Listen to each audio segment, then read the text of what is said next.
कल भी यही टाइम है ना, 6 से 8 या कल भी 6 से 8, कल सैटरडे फिर भी 6 से 8 ही है ना। जी जी। और परसों 4 से 6 जी। ठीक नहीं करना, ठीक कर लेना बेटा। कल बैठने की मैं कहाँ श्वेता यहीं सामने बैठी है। पीछे इधर बैठे हैं, इधर बैठे इसके ऊपर।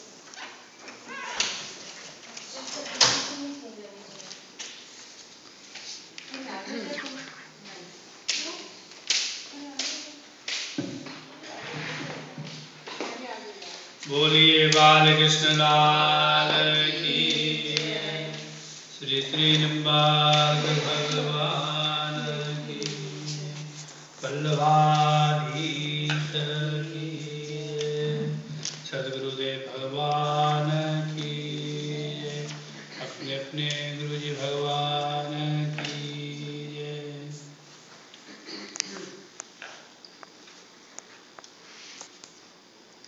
वरहापीडं नटवर्वपुः कर्णयोगकर्णिकारं बिभ्रदवासः कनककपिशं वैजयन्तीं च मालां रन्ध्रान् वेणुर्धरसुधया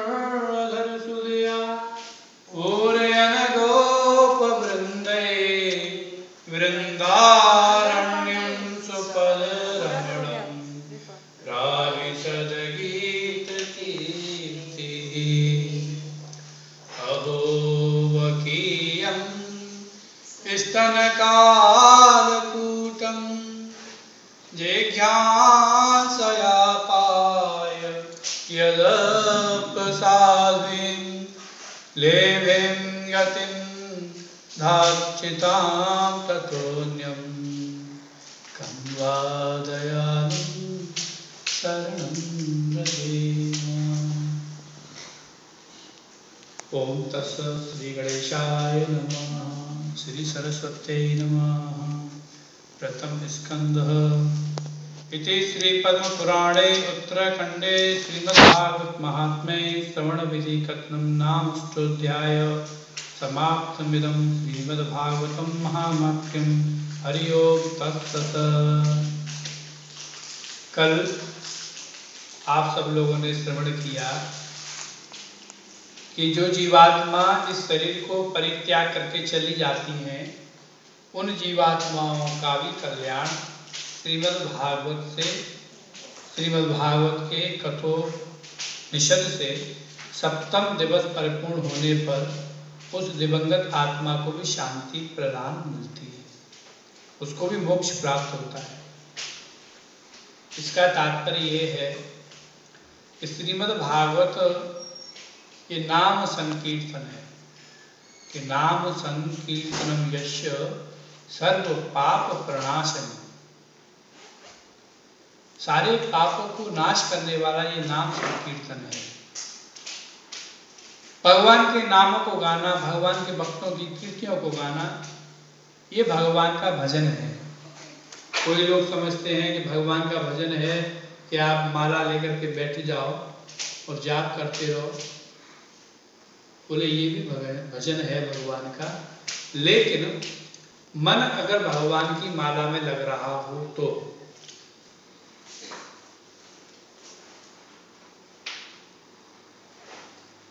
जन्म जन्म मुनि जतन कराही, अंत राम कहीं आवत नाही। बहुत समय हम मुनि जतन करते हैं, बड़े बड़े महात्मा लोग बड़ी तपस्या करते हैं, योग आदि कर्म करते हैं, लेकिन जब भगवान के भजन में उनका मन लगता हो, उस योग के माध्यम से अगर उनका मन प्रवृत्ति भोग की तरफ ना जाती हो, तो वह भक्त लोग भगवान से जुड़ जाते हैं। लेकिन भगवान के भजन में भी वह संसार को याद रखते हैं, तो वो भजन नहीं, वो संसार का भजन है। और जो भगवान का भजन है वह है कि हम जब भी 5 मिनट के लिए आसन लगाएं, 5 मिनट के लिए भगवान को प्रणाम करें, लेकिन हमारा मन भगवान को प्रणाम करने में ही रहे। सब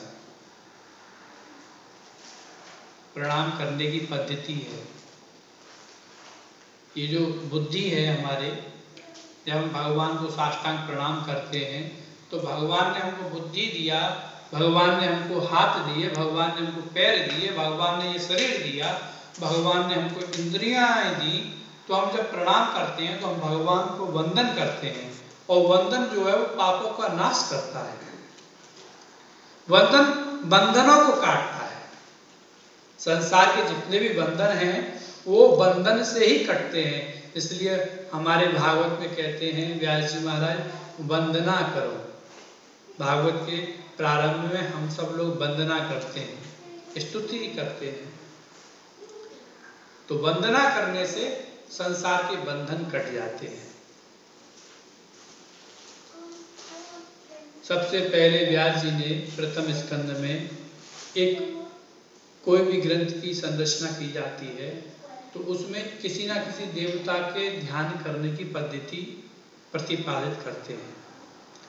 कि कोई भी ग्रंथ लिखेंगे तो कोई लिखेगा श्री गणेशाय नमः, कोई लिखेगा रामचंद्र चरण कमलेभ्यो नमः, कोई लिखेगा श्री कृष्णाय वयम नमः। तो इस ग्रंथ में, इस भागवत में किस देवता को प्रधान माना? तो बोलते हैं जन्माद्यस्य यतोन्मयादितरतः चार्थे सविज्ञः स्वराट् तेने ब्रह्म हृदय आदिकवये मुह्यन्ति यत् सूरयः तेजो वारिमृदां यथा विनिमयो यत्र सर्गो निशा धाम्ना स्वेन सदा निरस्तकुहकं सत्यं परं धीमहि। सर्वप्रथम व्यास जी ने प्रणाम किया, मैं सत्य परमात्मा का ध्यान करता हूँ। सत्यम ध्यायेति परम, मैं उस सत्य परमात्मा का ध्यान करता हूँ जो इस प्रकृति संसार से परे है। अब आप देखिए, चाहे वो कृष्ण संप्रदाय के हों, राम संप्रदाय के हों, शैव संप्रदाय के हों, किसी भी संप्रदाय के हों या कोई भी धर्म का हो, वह सत्य को जरूर स्वीकार करेगा। ऐसा संसार में कोई व्यक्ति नहीं है जो ये कहे कि भाई मैं सत्य को नहीं मानता। कोई भी रिलीजन हो, सब कहेंगे हाँ हम सब सत्य को मानते हैं। तो जो सत्य है उसके लिए किसी मिरर की आवश्यकता नहीं होती, उसके लिए किसी प्रूफ को देने की आवश्यकता नहीं होती। और ये जो ग्रंथ है ये तो हजारों वर्ष पहले का लिखा हुआ है। इसमें जब लिखा है सत्यम परम धीमहि, तो वो सत्य के आधार पे तो ये सृष्टि चल रही है, संसार चल रहा है। लिखा हुआ सत्यम परम धीमहि, मैं सत्य परमात्मा का ध्यान करता हूँ। बोले कौन है वो सत्य परमात्मा? कि जिनसे जन्म होता है, पालन होता है और संहार होता है। अश्य माने जिनसे जन्मादि, जन्म आदि सब कार्य होते हैं। मतलब जन्म आदि मतलब जन्म, पालन और संहार होता है। ऐसे परमात्मा का मैं ध्यान करता हूँ। परमात्मा परोक्ष और अपरोक्ष रूप से, दोनों रूप से हमारे साथ में रहते हैं। परोक्ष रूप भगवान का कैसा है कि जैसे आप मंदिर में दर्शन करने आए तो मंदिर में आज भगवान ने गोल्डन कलर की पोशाक पहनी है, जो दिख रहा है ये परोक्ष रूप है। भगवान का परोक्ष रूप बदलता रहता है, लेकिन जो अपरोक्ष है, जो भगवान का स्वभाव है, वो कभी बदलता नहीं। भगवान का स्वभाव है भक्तों की बातों को स्वीकार करना, भक्तों को प्रसन्न रखना, भक्तों को आशीर्वाद देना, भक्तों को भक्ति के माध्यम से अपने साथ जोड़ना। ये भगवान का अपरोक्ष रूप है। इस रूप से भगवान सबसे जुड़े हुए हैं। ऐसे ही हमारे अंदर में जो भावना है, उस भावना को हम भगवान के साथ में कैसे जोड़ें?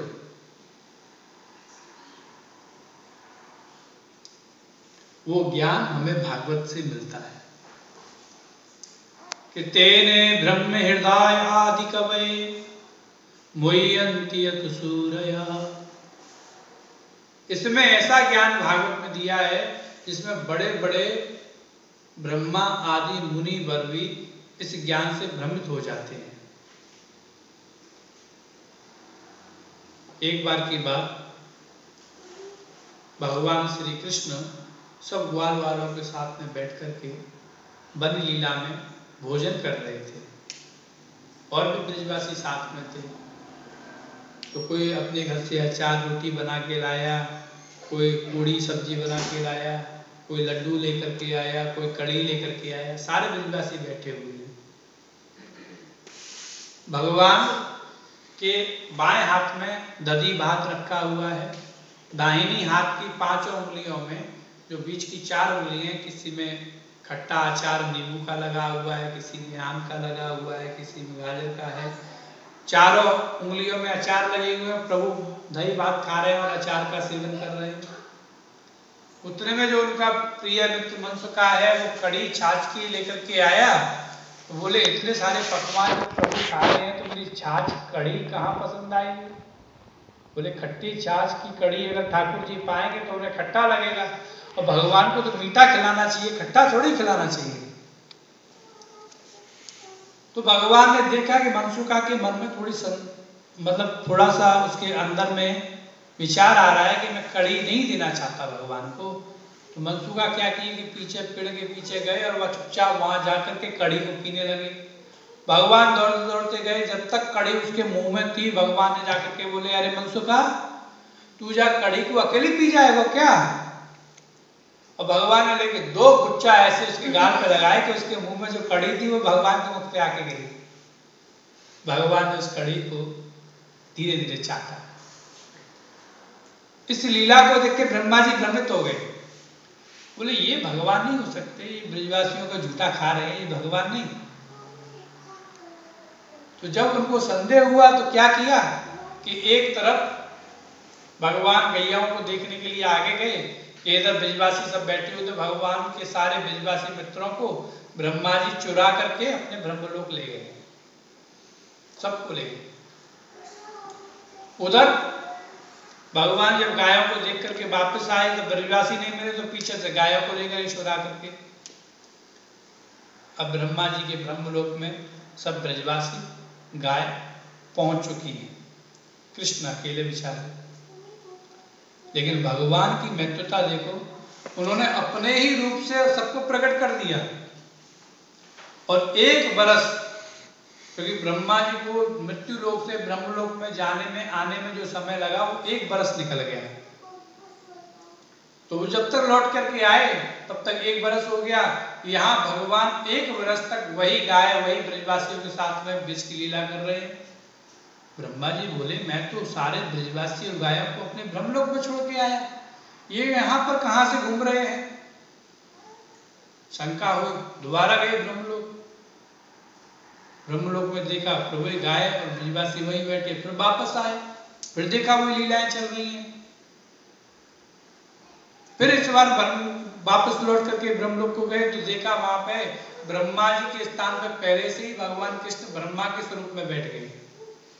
द्वारपालों से कह दिया कि एक नकली ब्रह्मा घूम रहा है, आए तो उसको घुसने मत देना।